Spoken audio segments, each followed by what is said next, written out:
Terima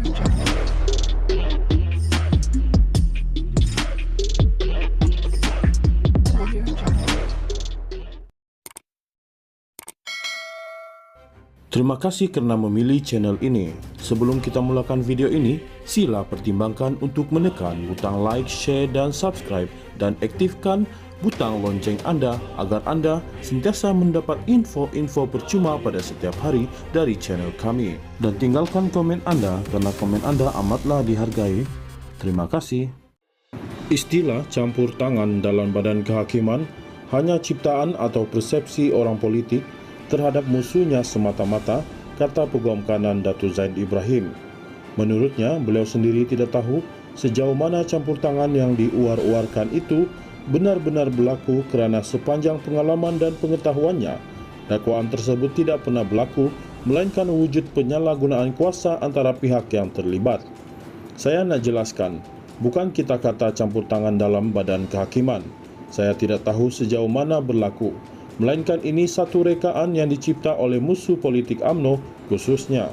Pada saya, campur tangan secara terus mana-mana kes sama ada oleh Perdana Menteri atau Menteri tidak ada, tapi campur tangan politik ini berlangsung bukan saja ke mahkamah, mungkin juga di pihak Peguam Negara, Bank Negara Malaysia BNM dan banyak pihak lagi. Yang penting ialah proses perbicaraan itu berjalan mengikut undang-undang dan soal bebas atau bersalah adalah keputusan mahkamah, katanya dalam temu bual eksklusif dengan Malaysia Gazette di kediamannya di Petaling Jaya semalam. Zaid merupakan barisan peguam terakhir bekas Perdana Menteri Datuk Seri Najib Razak dalam pembelaan penghujahan kes SRC International di Mahkamah Persekutuan Putrajaya. Mahkamah Persekutuan pada Selasa mengekalkan sabitan hukuman penjara 12 tahun dan denda RM210 juta ke atas Najib dalam kes SRC International Sendirian Berhad. Menurut pemilik bekas firma guaman Zaid Ibrahim & Co, Ziko itu berkata, apa yang berlaku di mahkamah seperti sesuatu kes yang dibicara, kemudian ditarik balik itu bukan kerana campur tangan, sebaliknya ada unsur menyalahgunakan kuasa. Katanya, orang politik tidak pernah bercakap mengenai penyalahgunaan kuasa, sebaliknya mereka persepsi kononnya berlaku campur tangan pihak tertentu supaya sesuatu kes dibatalkan.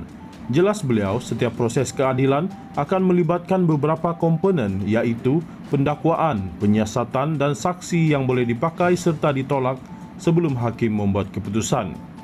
Ringkasnya, pada saya, dalam kes Najib dan SRC ini hanya membuktikan usaha hendak memasukkan mantan Perdana Menteri itu ke penjara dan ia berjaya itu sahaja.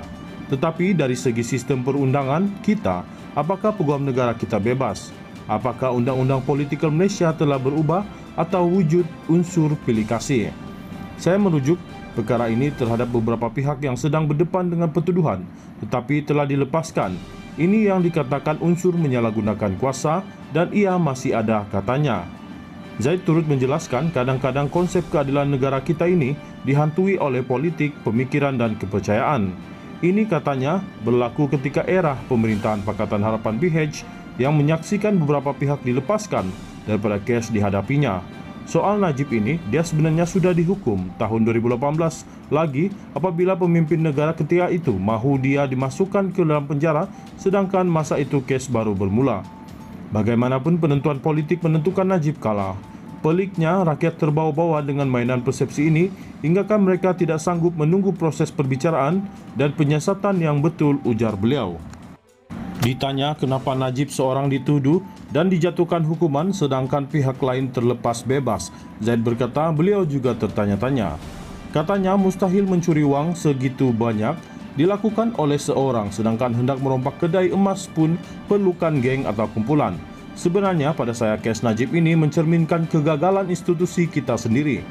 Institusi pengawalan, penyiasatan kerajaan dan pegawai kerajaan, tetapi mereka bangga Najib masuk penjara. Mereka tidak sedar mereka lah sebenarnya orang yang bersalah tetapi tidak didakwa, tegasnya lagi.